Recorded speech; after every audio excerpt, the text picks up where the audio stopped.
Magsitayo po ang lahat at makiisa sa pambungad na awit.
Ama naming banal, dapat kang purihin ang tanang kinapal, sapagkat sa pamamagitan ng iyong anak na aming Panginoong Jesucristo at sa kapangyarihan ng banal na Espiritu, ang lahat ay binibigyan mo ng buhay at kabanalan. Walang sawa mong tinitipon ang iyong sambayanan upang mula sa pagsikat hanggang sa paglubog ng araw, maihandog ang malinis na alay para sambahin ang iyong ngalan.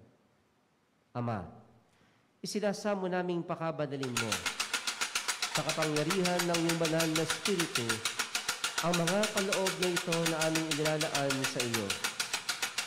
Ito nawa ay maging katawan at dugo ng iyong anak na aming Panginoong Jesucristo na nagutos ipagdiwang ang misteryong ito. Nang gabing ipagkanulo siya, hinawakan niya ang tinapay. Pinasalamatan kanya. Pinaghati-hati niya yon. Iniabot sa kanyang mga alagad at sinabi, tanggapin ninyo lahat ito at kanin.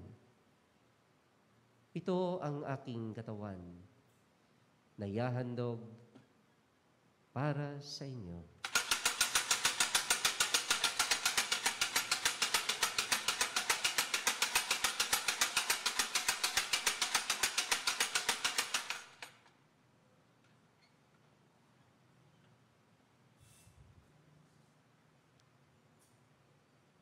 Gayun din naman nang matapos ang hapunan, hinawakan niya ang kalis, muli kanyang pinasalamatan.